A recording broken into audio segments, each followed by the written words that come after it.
Subscribe करें और bell दबाएं ताकि कोई खबर रह न जाए।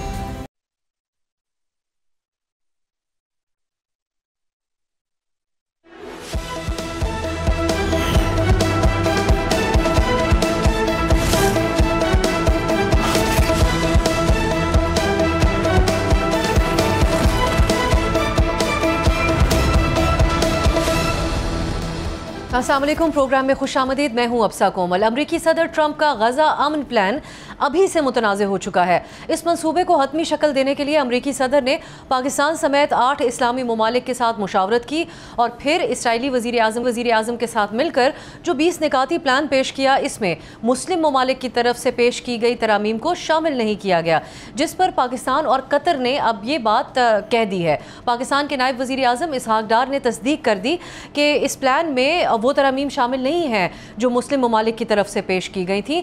उन्होंने ये भी कहा कि 8 इस्लामी ममालिक ने जो कतर का बयान जारी किया था उसमें उन तरामीम का जिक्र किया गया है। इसहाक डार साहब जिन तरामीम का जिक्र कर रहे हैं उनमें फ़लस्तीनी रियासत का क़याम, गजा और मगरबी किनारे को इकट्ठा करने की भी बात की गई है। मगर नेतन्याहू ने सदर ट्रंप के साथ जो मुलाकात थी और प्रेस कॉन्फ्रेंस थी उसमें वाज़े अल्फाज में उसके बाद भी ये बात उन्होंने कह दी है कि फ़लस्तीन रियासत का क़याम हमें किसी सूरत भी कबूल नहीं है।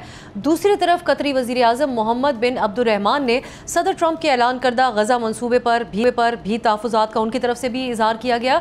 उन्होंने कहा कि कुछ निकात ऐसे हैं जिन पर वजाहत, मुज़ाकरात और उनके तरीक़ाकार को तय करने की ज़रूरत है। यानी अब ये सवालात उठ गए हैं इस मंसूबे को जिस अंदाज में पेश किया गया है। ये अब इस मुआहदे के हवाले से हमास का क्या रद्द अमल होगा, इसका सबको इंतज़ार है। आज BBC की तरफ से अपनी खबर में दावा किया गया है कि हमास इस प्लान को इम्कान है कि मुस्तरद कर दे, क्योंकि हमास की तरफ से ये समझा जा रहा है कि ये मुआहदा इसराइली मफादात को मद्देनज़र रखते हुए तैयार किया गया है। जबकि फ्रांसीसी न्यूज़ एजेंसी AFP की तरफ से भी खबर दी गई है इस हवाले से, और उसमें कहा गया है कि हमास के ओहदेदारान इस अमन मंसूबे में हथियार डालने या मुकम्मल तौर पे गैर मुसल्लह होने के हवाले से जो शिकें शामिल की गई हैं उसमें तरमीम चाहते हैं। हम आज के प्रोग्राम में ये कोशिश करेंगे कि क्या सदर ट्रंप के इस मंसूबे पर बात आगे बढ़ सकेगी और इस प्लान में नेतन्याहू की मर्ज़ी के मुताबिक होने वाली जो तब्दीलियाँ हैं उसके बाद ये माहिदा सारे जो अमल है इसका उसमें जो मुस्लिम ममालिक शामिल रहे थे उनके लिए भी अब काबिल कबूल रहेगा या नहीं रहेगा, पाकिस्तान को आगे इस मामले को कैसे लेकर चलना होगा, हर हवाले से आज के प्रोग्राम में बात होगी। हमें ज्वाइन करें मोहम्मद ज़ुबैर साहब, साबिक गवर्नर सिंध, हमारे साथ इस इशू के एक एक्सपर्ट भी मौजूद होंगे, कुछ ही देर में हमें ज्वाइन करेंगे, उनसे भी हम बात करेंगे। ज़ुबैर साहब, बहुत बहुत शुक्रिया आपके वक्त के लिए। आप कैसे देख रहे हैं, आप बहुत ओपिनियन रखते हैं इस मामले के ऊपर, आपके सोशल मीडिया के ज़रिए भी हम आपके ओपिनियंस देख रहे हैं। पहले जिस अंदाज में ये पेश किया गया, सदर ट्रंप ने अपना प्लान पेश किया, फिर उसके बाद पाकिस्तान और दीगर जो मुस्लिम ममालिक हैं उन्होंने फ़ौरी तौर पर इसको इंडोर्स भी कर दिया, लेकिन कल से एक सिलसिला जारी है, इस पर वजाहतें पेश की जा रही हैं। इसहाक डार साहब ये बात करते हैं कि जो हमारी तजावीज़ हैं वो इसमें शामिल नहीं है जो प्लान पेश किया गया है। और हमारी से मुराद है उनकी तमाम मुस्लिम ममालिक जो इस मुशावरत में शामिल थे। कैसे देख रहे हैं आप इस मामले को अनफोल्ड होता हुआ? अच्छा, इसकी जो अहमियत है मेरा ख्याल है वो तो हम सब समझते हैं कि दुनिया में जितने भी मुश्किल तनाज़ात हैं उसमें ये सर फहरिस्त है। और इसको ज़ाहिर है 1948 से जब से इसराइल वजूद में आया है उस वक्त से ये तनाज़ा चलता है। मुख्तलिफ उसमें अदवार में मुख्तलिफ चीज़ें, जंगें हो चुकी हैं और पाकिस्तान के जो अवाम है उनका इसमें एक रिलीजियस पहलू भी है और एक इमोशनल पहलू भी है। और हम बहुत ज़्यादा अपने आप को करीब समझते हैं इस सामने से। इसी वजह से 2 साल से जो भी गाज़ा में होता रहा है इसराइल की तरफ से, पाकिस्तान में उसका शदीद रद्द अमल हुआ है, पूरे मुस्लिम ममालिक में रद्द अमल हुआ है। तो उसकी जब सिग्निफिकेंस इतनी थी तो ख़ास तौर पर मुस्लिम ममालिक, अब जाहिर है मैं और आप तो बैठ के मुस्लिम ममालिक पर उस तरह से क्रिटिसाइज नहीं कर सकते, उनका अपना इंटरनल मामला है। बट पाकिस्तान चूँकि इसमें इन्वॉल्व था उसी तरह से जिस तरह से इजिप्ट, UAE, कतर और दूसरे ममालिक थे, तो पाकिस्तान को अपने एक तो पॉइंट ऑफ व्यू से देखना चाहिए था कि हमें क्या कुछ करना है ताकि इसको अगर हम अवाम के सामने लेके आए तो हम इसको सेल भी कर सकें और एक एक्सेप्टेबिलिटी भी हो उसकी। सो उस वजह से आपने पहले प्रेसिडेंट ट्रंप के साथ जो परसों शाम इजरायली प्राइम मिनिस्टर की व्हाइट हाउस जब वो पहुंचे भी नहीं थे, the first person to inform the world about this peace plan वो प्राइम मिनिस्टर शहबाज की। अब आप खुद सोचें कि इनको क्यों इतनी ज्यादा जल्दी थी। अब बाद में हमने जो डिस्कस करना शुरू किया कि ये शहबाज शरीफ साहब जो हमारे प्राइम मिनिस्टर थे, वो उस बुनियाद पर बात कर रहे थे और ट्वीट किया था उन्होंने और वेलकम किया था जो उनके दरमियान, उनके और प्रेसिडेंट ट्रंप के दरमियान शायद तय हुआ था, या मुस्लिम ममालिक के जो वज़ीर ख़ारजा थे उनके और यूएस टीम के दरमियान तय हुआ था। अब कल से जब वो डिस्टेंस करना शुरू किया है, वो इसी वजह से किया है कि अब डार साहब ये कहते हैं कि वो मुसव्वदा नहीं है।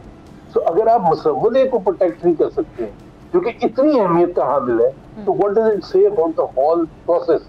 फिर हमारी ना काबीना इसमें शामिल है, ना हमारी पार्लियामेंट शामिल है, ना इसमें वो जुबैर साहब, अब ये सारी बात दानिस्ता तौर पर हुई या गैर दानिस्ता, हम इसको एक्सप्लोर करने की कोशिश करेंगे। आपके साथ पैनल में हमें ज्वाइन कर चुके हैं अहमद हसन अल अरबी साहब, माहिर हैं आलमी अमूर के। इस मामले के ऊपर बहुत बात करते आए हैं पिछले कुछ दिनों में। बहुत शुक्रिया अहमद हसन साहब आपका। ये जो पहले जो सदर ट्रंप का मंसूबा था, इसको मुकम्मल तौर पे हमने इंडोर्स कर दिया। ज़ुबैर साहब भी ये बात कर रहे हैं कि अभी ये प्रेस कॉन्फ्रेंस शुरू भी नहीं हुई थी और पाकिस्तान के प्राइम मिनिस्टर साहब ने इसको मुकम्मल तौर पे इंडोर्स कर दिया। आज ये बात कही जा रही है, डार साहब ने भी कहा और तमाम मुस्लिम ममालिक की तरफ से, कि हमारे जो पॉइंट्स थे वो इसके अंदर शामिल नहीं किए गए थे। तो क्या वजह थी कि पाकिस्तान ने इसको पहले इंडोर्स कर दिया? ये गलतफहमी की बुनियाद पर हो गया कि हमें एक मुसवदा दिखाया गया था और ये एतमाद था कि वही नेतन्याहू के सामने पेश किया जाएगा, या ट्रिक कर दिया गया इन मुस्लिम ममालिक को?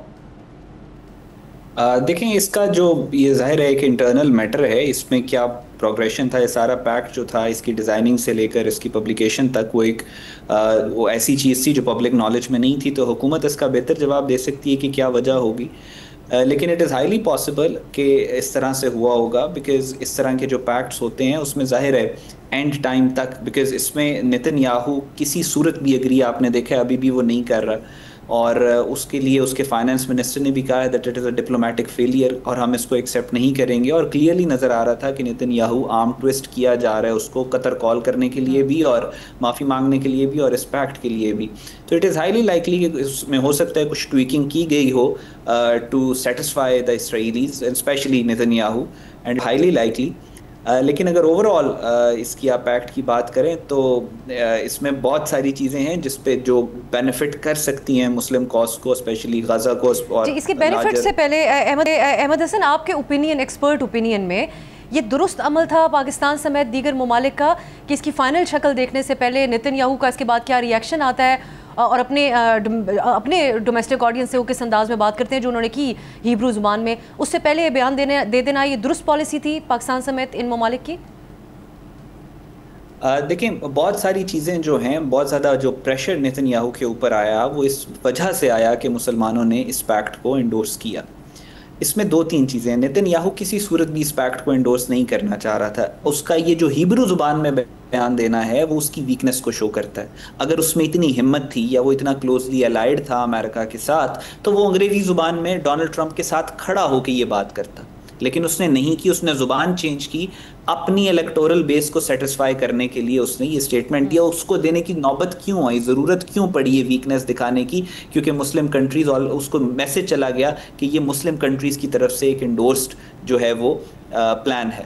सो आई थिंक जहाँ पे इसके बेनिफिट्स हैं वहीं पे इसके नुकसानात भी हैं। ये एक इवॉल्विंग सिचुएशन है, एक इमर्जिंग सिचुएशन है, इसमें दोनों रुख हो सकते हैं चीज़ों के।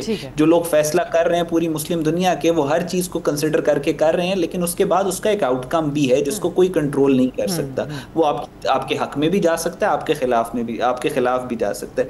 आई थिंक उन्होंने जो किया है, मुस्लिम कंट्रीज़ ने कलेक्टिवली डिसाइड किया, फिर फॉरेन मिनिस्टर्स ने भी एक स्टेटमेंट एंडोर्समेंट का दिया, तो वो आई थिंक ठीक है।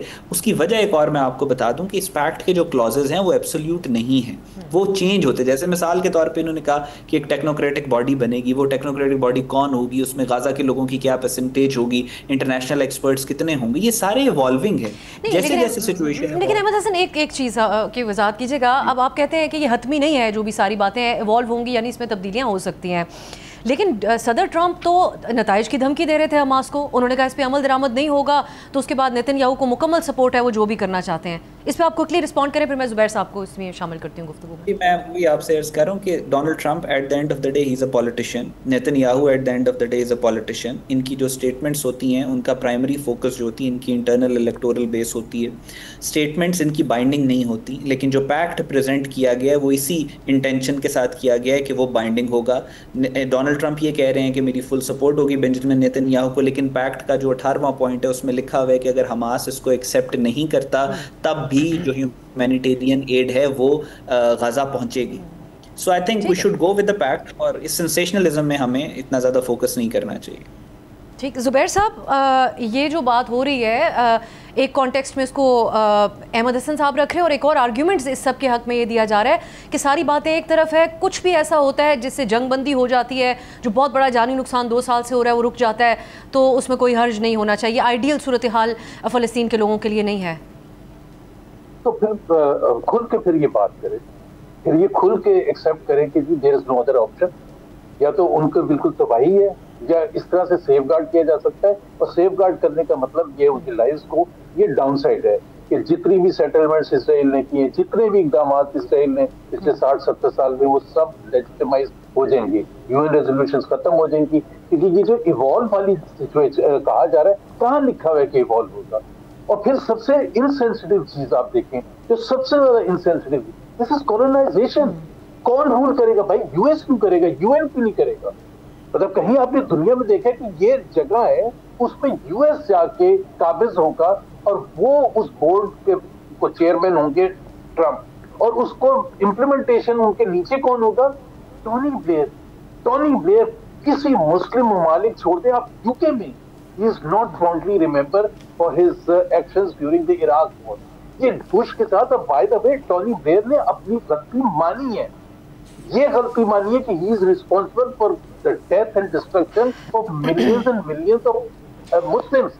अब उसकी कौन सी ऐसी चीज है? अब आप यहाँ डार साहब कुछ और कह रहे हैं कि फलस्तीनी करेंगे, फलस्तीनी करेंगे भाई, तो यूएन के मैंडेट होता तो it would have sold much better. इसमें एक और बात भी जुबैर साहब, कल को चाइना कल को कहेगा, आपने अगर रशिया कल को कहेगा। जुबैर साहब, डार साहब से एक और बात भी पूछी गई थी टोनी ब्लेयर की इसमें शमूलियत के हवाले से, जो कि काफ़ी मुतनाज़े है इस वक्त। जब कल उनसे एक इंटरव्यू में बात पूछी गई तो डार साहब ने कहा कि ट्रंप साहब ने के सामने जब ये इशू रेस किया, उन्होंने ऑप्शन दी जो वज़ीर ख़ारजा वहाँ बैठे थे कि आप में से कोई ये जिम्मेदारी संभाल ले, तो उन्होंने कहा हम सब के तो अपने बहुत काम है, तो हम कैसे ये जिम्मेदारी संभाल सकते थे। तो ये नहीं कहा जा सकता कि फ़लस्तीन का मामला अब वेस्ट के ऊपर छोड़ दिया गया है मुस्लिम ममालिक की तरफ से कि वो देखें इसको।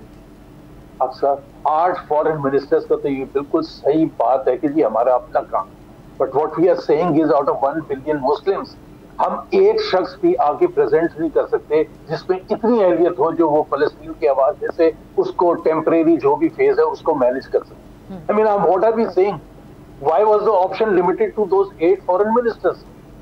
Are there no other Muslim leaders, intellectuals, administrators जिनके पास इतनी सलाहियत है जो इस चीज को आगे लेके जा सके? It could sell better compare to आप टोनी ब्लेयर। मैं कह रहा हूँ कि जस्ट शोज इनसेंसिटिविटी कि आप मुसलमानों की के लिए बिल्कुल आप सेंसिटिव है ही नहीं। एक वो शख्स जो कि तबाह कर चुका है, जिसने खुद एडमिट किया है, जिसको यूके में ब्लेम किया जाता है, जिन्होंने वेपन्स ऑफ मास डिस्ट्रक्शन पर एक झूठ बोल के एक जंग शुरू की और उस जंग की वजह से जो तबाही हुई, उस शख्स को आपने तो पूरी दुनिया में, अच्छा कोई गोरा ही लाना था तो और बड़े एक्सेप्टेबल गोरे जिनका बड़ा पीस कीपिंग का रिकॉर्ड किया है, बहुत अच्छे समझे जाते हैं, जो कि बैलेंस समझे जाते हैं, जिनका कोई पास खराब रिकॉर्ड नहीं है।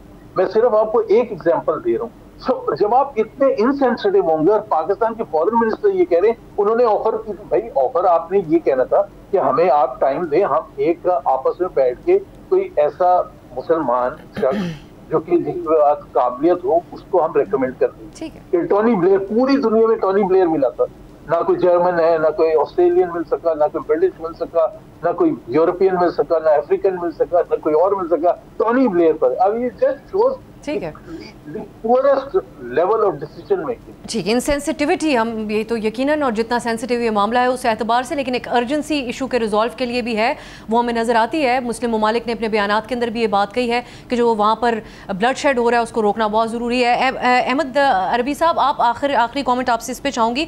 हमास अभी एक प्रोसेस चल रहा है उनको कायल करने का कि वो इसको कबूल कर लें। आपको लगता है, BBC की तरफ से ये रिपोर्ट किया गया है कि बहुत सा इम्कान है कि हमास रद्द कर दे इस प्रपोजल को? जी देखें, सबसे पहले तो मैं एक बात बता दूं, जो इवॉल्विंग वाली बात कही गई कि ये कहीं पे लिखा नहीं हुआ इवॉल्विंग है, तो इस तरह के जो पैक्ट्स होते हैं उनमें कभी भी लिखा नहीं जाता कि वो इवॉल्विंग है।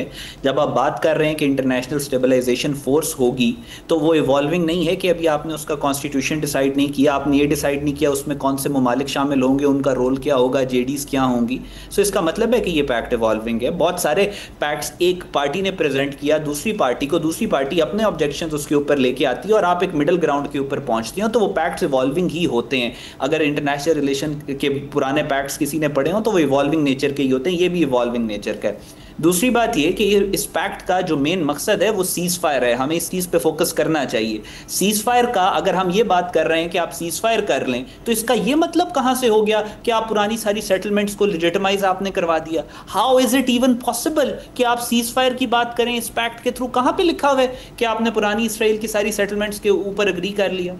सो आई थिंक वी शुड, हमें सोच के बात इस बारे में करनी चाहिए कि उस पैक्ट्स को एक दफा हम इसके पॉइंटर्स को पढ़ लें और फिर हम why are we jumping the gun? कहीं पे नहीं लिखा हुआ कि इसराइल एक लेजिटिमेट स्टेट है, कहीं पे नहीं लिखा हुआ कि हम उसको रिकॉग्नाइज कर रहे हैं, कहीं पे नहीं लिखा हुआ कि उसकी पुरानी जो कॉलोनियल जो उसकी एक्सपेंशनिज्म है उसके साथ अग्री कर रहे हैं। एक सीज फायर का पैक्ट है। दूसरी बात, जहां पे टोनी ब्लेयर और ये सारी बात कर रहे हैं, ठीक है, इसके ऊपर एतराजात जो हैं वो दुनिया भर के जायज हैं, लेकिन बात ये है कि थोड़ा सा आप टेक्निकलिटीज के ऊपर अगर गौर करें तो इस की जो ISF है, इंटरनेशनल स्टेबिलिटी फोर्स जिसकी बात की जा रही है, जहां लिखा है कि टोनी ब्लेयर और डोनाल्ड ट्रंप इसको ओवरसी करेंगे, वहीं पे आगे लिखा है कि ISF बताएगी कि किसको क्या कंट्रोल करना है, कहां स्टेबिलिटी लेके आनी है, कहां पे डेवलपमेंट होनी है। तो आप उस पर फोकस क्यों नहीं करते?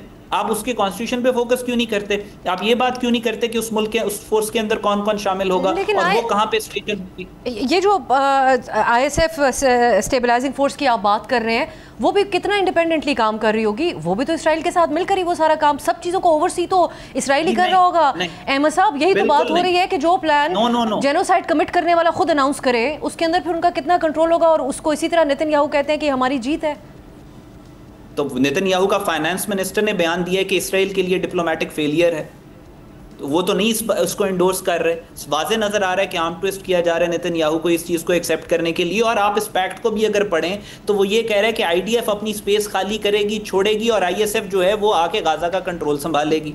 अब यहाँ पे हार्ड पावर जो है, आप इसराइल को, कोई भी पैक्ट दुनिया का कोई भी प्राइम मिनिस्टर अपनी जुबान से इसराइल को गाजा पे दोबारा हमला करने से रोक नहीं सकता। आप सिर्फ जी, आप कहिए। जी, मैं जुबैर साहब इस बात पे, क्योंकि आपने उनको रिस्पॉन्ड किया, जुबैर साहब इसके साथ अहमद साहब जो बात कर रहे हैं वो कहते हैं सेल्फ डिटर्मिनेशन का जो फ़लस्तीनियों का मामला है, जो पाकिस्तान की पहले से 2 स्टेट सोल्यूशन के हवाले से एक मौक़िफ़ रहा है, और वेस्ट बैंक, ये मामला इसके अंदर एड्रेस नहीं हुए। ये गज़ा की हद तक है और सीज़ फायर की हद तक है, सिर्फ उनकी नज़र। अगर गज़ा की हद तक, सीज़ फायर की हद तक होता तो मुस्लिम ममालिक को इस चीज़ का हिस्सा बनाना चाहिए था कि जो permanent solution to the region, चले आप पैलेस्टीनियन स्टेट ना करते, वो उसमें एक इस तरह से बातचीत आगे बढ़ेगी।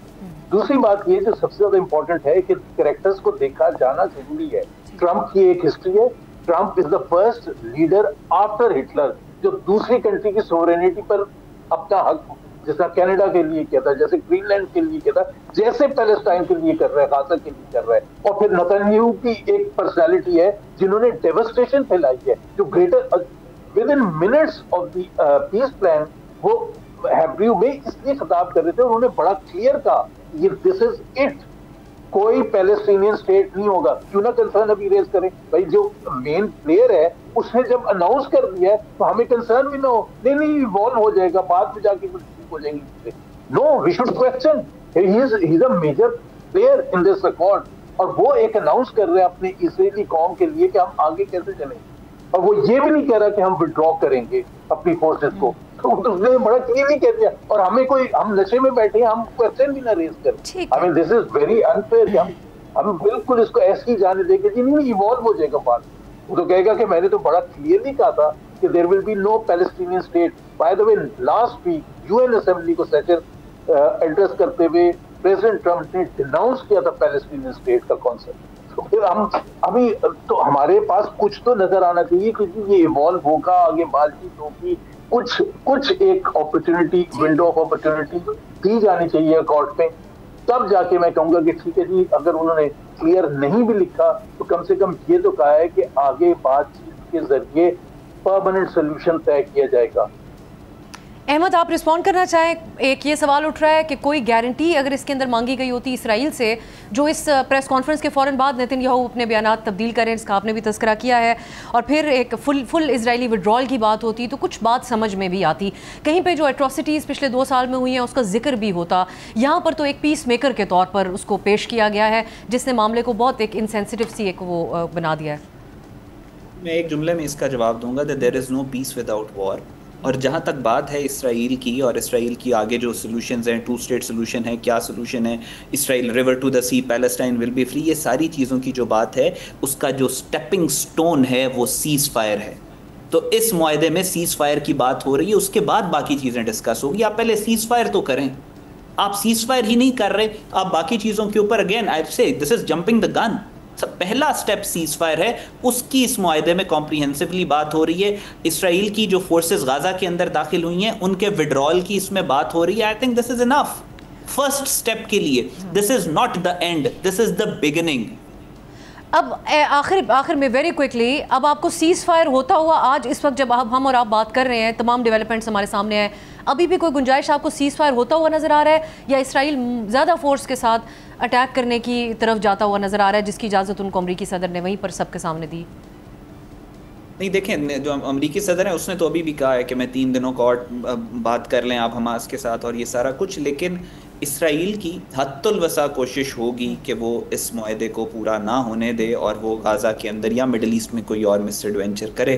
उनकी हद्दुल वसा कोशिश होगी, और हर वो प्रो वॉर लॉबी, जिसको आप न्यू कंजर्वेटिव इवेंजलिकल्स कह सकते हैं, जिसको आप मिलिट्री इंडस्ट्रियल कॉम्प्लेक्स कह सकते हैं, उनकी कोशिश यही है कि ये एग्रीमेंट जो है ये कंप्लीट ना हो और नेतन्याहू कंटिन्यू करता रहे वो जेनोसाइड। अभी देखना पड़ेगा आगे चीज़ें किस तरफ जा रही हैं। अगर ये पैक्ट आने चंद दिनों के अंदर फाइनलाइज नहीं होता, अगर होने के करीब भी जाएगा, तो देयर इज़ हाई प्रोबेबिलिटी कि इसराइल कोई ना कोई मिसएडवेंचर लाजमी करे। बहुत बहुत शुक्रिया अहमद हसन अरबी, मोहम्मद ज़ुबैर साहब, दोनों हमारे साथ मौजूद थे। अभी एक ब्रेक की तरफ जाते हैं, ये मामला डेवलप हो रहा है, इसी हवाले से हम मजीद बात करेंगे। सीनियर सहाफ़ी हमारे साथ होंगे एक शॉर्ट ब्रेक के बाद।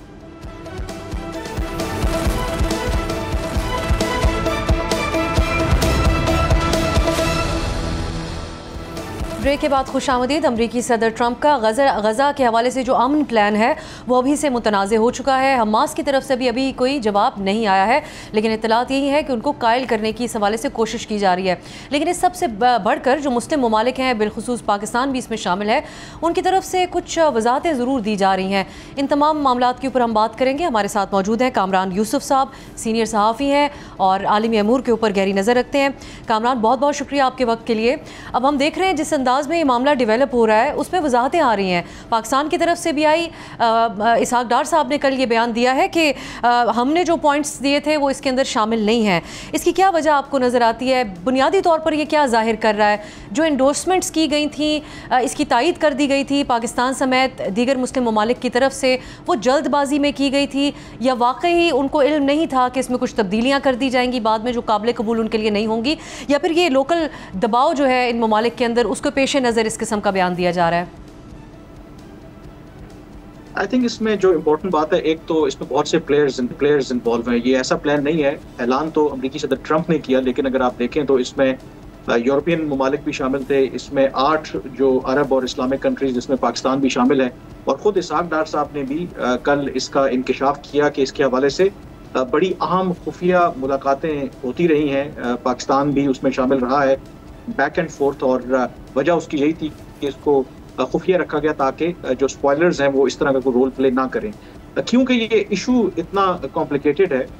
आपको पता है कि फ़लस्तीन और सारा जो मामला है, तो जाहिर है कि जब ये प्लान पब्लिक किया गया तो जो इमीडिएट रिएक्शन खास करके मुस्लिम जो वर्ल्ड से और फिर खुद फ़लस्तीन से, ये ओवरऑल अमूमी तौर पर ये जो तासुर सामने आया है कि ये अपेरेंटली एक वन साइडेड और उसमें काफ़ी लूप होल्स हैं जो ये पीस प्लान मुजवजा सामने आया है, तो उसमें जाहिर है कि पाकिस्तान उन ममालिक में शामिल है जिसकी एक बड़ी प्रिंसिपल्ड पोजीशन रही है फ़लस्तीन के हवाले से।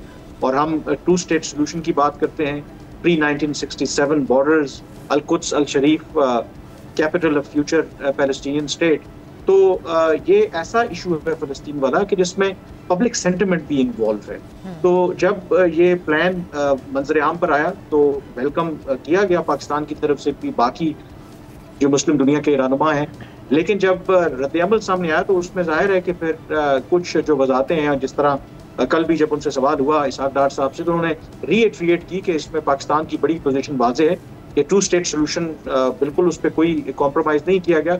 तो उसमें आई थिंक दोनों फैक्टर्स हो सकते हैं। एक तो जो मुस्लिम कंट्रीज हैं वो डेफिनेटली इस पीस प्लान के अंदर ऐसी चीज़ें डलवाना चाहते थे जो ओवरऑल जो पब्लिक सेंटिमेंट है मुस्लिम वर्ल्ड के अंदर, जो फ़लस्तीनियों के हकूक़ हैं उनको रिफ्लेक्ट करे। लेकिन जाहिर है कि दूसरी तरफ अमेरिका था, मगरबी ताकतें थी जिनका झुकाव इजराइल की तरफ है, तो कुछ चीज़ों को अकोमोडेट नहीं किया गया। और फिर आमतौर पर पब्लिक प्रेशर भी है कि अगर उसमें वो चीज़ें रिफ्लेक्ट नहीं हुई तो कम से कम जो पाकिस्तान है अपने आप को उस चीज़ से डिस्टेंस करना चाहता है। तो मल्टीपल फैक्टर्स हैं जिसकी वजह ठीक है, ये वजाहतें भी सामने आ रही हैं। कामरान, ये जो सिफारती मामलात को आप कवर करते आए हैं बहुत सालों से, जब ममालिक आपस में कम्युनिकेट करते हैं, कितना ही आप क्लियर क्यों ना हो किसी आइडिया के हवाले से, उसको इंडोर्स करना भी एक प्रोसेस होता है कि किस अंदाज में किया जाएगा। यहाँ पर जब ये प्रेस कॉन्फ्रेंस चल रही थी उससे पहले ही वज़ीर आज़म पाकिस्तान ने इसको इंडोर्स कर दिया, इसको आपने कैसे देखा है? आई थिंक उसमें ना सिर्फ पाकिस्तान ने किया बल्कि बाकी जो 8 जो ममालिक थे मुस्लिम वो भी शामिल थे। और फिर डोंट फॉरगेट के जो 8 ममालिक के फॉरेन मिनिस्टर्स हैं उसमें पाकिस्तान भी शामिल था, तो उन्होंने एक मुश्तरका स्टेटमेंट भी जारी किया। और उस स्टेटमेंट के अंदर थोड़ा सा वो डिफरेंट था, एक प्राइम मिनिस्टर का जो रिएक्शन है उसमें उन्होंने जिक्र किया कि जो भी अल्टीमेट सोल्यूशन है उसमें जो बैनुल-अक़वामी क़वानीन हैं, जो UN सिक्योरिटी काउंसिल की रेजोल्यूशंस हैं और जो एस्पिरेशन है फ़लस्तीनियों की, उनको सामने रखना है। तो शायद जो बाद में जॉइंट स्टेटमेंट सामने आया इन 8 ममालिक के वज़ीर ख़ारजा का, तो उसमें शायद यही वो क्लैरिटी देने की कोशिश कर रहे थे कि वाइल वी अग्री ओवरऑल कि एक एफर्ट है प्रेसिडेंट ट्रंप की तरफ से गजा जंगबंदी के हवाले से, लेकिन it does not necessarily mean कि वो ईच एंड एवरी एस्पेक्ट से अग्री करते हैं। तो क्योंकि जैसे मैंने कहा कि ये 20 नुकाती एक प्लान है और इस प्लान के अंदर बहुत सी ऐसे इफ्स एंड बट्स हैं, तो इसलिए मेरे ख्याल में वजाहत जो है वो उनको देना पड़ी। और बाकी जाहिर है कि जो प्राइम मिनिस्टर की तरफ से जो स्टेटमेंट सामने आया, प्रोबेबली शायद उनका यही ख्याल था कि उसमें जो तमाम तफसीलात हैं मे भी वो इनकॉर्पोरेट कर दी गई हैं, क्योंकि जब वो स्टेटमेंट सामने आया था तो उस वक्त तक 20 नुकाती वो जो मंसूबा है वो पब्लिक नहीं किया गया था। इनफैक्ट अगर आप अमेरिकी सदर ट्रंप जब ज्वाइंट प्रेस कॉन्फ्रेंस कर रहे थे इजरायली प्राइम मिनिस्टर के साथ, तो उसी वक्त उन्होंने कहा कि जब आते हुए उनको पता चला है कि पाकिस्तान के प्राइम मिनिस्टर ने भी इसे फुली इंडोर्स किया है, अभी उन्होंने मैसेज किया है, तो शायद मेरे ख्याल में कोई यहाँ पर मिसकम्युनिकेशन का भी मुझे मामला लगता है। मे बी प्राइम मिनिस्टर को यही बताया गया हो कि जो overall discussion behind the scene चल रही थी, जो ओरिजिनल प्रपोजल था वही जो अमेरिकी सदर ट्रंप हैं उसको मंजर-ए-आम पर लाने वाले हैं। लेकिन जाहिर है कि बाद में जब पता चला कि बहुत सी चीज़ें अब क्योंकि वज़ीर ख़ारजा इसहाक डार भी साहब कहते हैं कि वो अभी इनकॉर्पोरेट नहीं हुई, बट ही इज़ कॉन्फिडेंट कि बातचीत अभी भी हो रही है कि इवेंचुअली उसको उस ड्राफ्ट में शामिल कर लिया जाएगा। जो गैर मामूली तर्ज आजकल चल रहा है इंटरनेशनल पॉलिटिक्स का और तमाम हवालों से, तो इनसे कुछ वादा करके बाद में उसमें नेतन्याहू के लिए तब्दीलियां कर दी हों, तो ये भी अब इतनी हैरत की बात आजकल के दौर में नहीं नज़र आती है। वरना तो जो कमिटमेंट की जाती है, इतने ये सेंसिटिव मामला हैं कि उसी अंदाज में आगे चलना चाहिए। और यहाँ हमें ट्रंप थोड़ा सा मुस्लिम ममालिक को भी एक ऑकवर्ड पोजीशन में डालते हुए नजर आए। कामरान, अब आपके ख्याल में ये जो ट्रंप ने तो इसको एक हतमी फैसले के तौर पर सादर किया था उस दिन एक अंदाज में, उन्होंने कहा कि अगर हमास इस पर अमल दरामद नहीं करता तो इसराइल को मुकम्मल मेरी हिमायत हासिल होगी, वो जो भी करना चाहें। आपको लगता है कि इसमें मुस्लिम ममालिक की तरफ से जो सजेस्ट किए गए बातें हैं वो तब्दीलियाँ की जाएंगी, या फिर इसको एक हतमी ही समझा जाए? हमास का पॉइंट ऑफ व्यू भी इसमें शामिल किया जा सकता है क्योंकि वो अभी तक BBC के मुताबिक इससे एग्रीड नहीं है। देखिए, इसमें ये बेशक जो भी 20 नुकाती प्लान है, ऐसा तो नहीं है कि ये बिल्कुल हरफ़े आखिर है। और जो हमास का आपने जिक्र किया है, और इस वक्त जो तुर्की है, कतर और उसके साथ इजिप्ट, ये 3 ममालिक कोशिश कर रहे हैं हमास को कन्विंस करने की, या उनके साथ बातचीत हो रही है और हमास की तरफ से भी जो अभी तक का इनिशियल रद्द-ए-अमल सामने आया है कि वो संजीदगी से इसके ऊपर गौर कर रहे हैं। तो ये ऐन मुमकिन है कि जो मुस्लिम कंट्रीज़ के जो भी रिजर्वेशंस हैं वो थ्रू हमास या उसमें भी वो इनकॉर्पोरेट हों। और असल में बहुत हद तक इस सारे प्लान का दारोमदार इस बात पर है कि हमास किस तरीके से रिएक्ट करती है। तो वैसे तो जो ज़राए बता रहे हैं कि मुमकिन तौर पर गिवन द करंट जो फॉर्म में, क्योंकि हमास को बुनियादी तौर पर कहा गया है कि आप सरेंडर कर दें अनकंडीशनल और निकल जाएं आप वहाँ से, तो ये तो मेरे ख्याल में शायद उनके लिए मुमकिन नहीं होगा। तो I think we have to wait. मेरा ख्याल है कि जो हमास जब रद्द-ए-अमल देगा मे बी वो कंडीशनल इस पे एग्री करे, अपनी 2-4 जो भी रिजर्वेशंस हैं या उसकी जो शराइत हैं वो मनवाने की कोशिश करे और उसमें फिर जो बाकी मुस्लिम दुनिया है उनका पॉइंट ऑफ व्यू भी रिफ्लेक्ट हो, तो फिर फर्दर उसके हवाले से नेगोशिएशंस हों। तो मेरे ख्याल में बेशक ये 20 नुकाती प्लान प्रेसिडेंट ट्रंप ने अनवेल तो किया है, बट इसमें अभी भी मुझे लगता है कि कहीं ना कहीं कुछ गिव एंड टेक की गुंजाइश अभी भी मौजूद है। बहुत बहुत शुक्रिया कामरान यूसुफ साहब आपके कीमती वक्त के लिए। नाज़रीन, आप लाइजा की है ये मामला लम्हा ब लम्हा एक अंदाज में अपडेट हो रहा है। अब सबकी नज़रें इस हवाले से हैं कि हमास इसके हवाले से क्या इसको कबूल करते हैं या इसके अंदर कुछ शराइत सामने रखेंगे, और अगर कुछ शराइत हों तो क्या वो काबिल कबूल होंगी या नहीं होंगी। आज के लिए इजाज़त दीजिए, खुदा हाफिज़।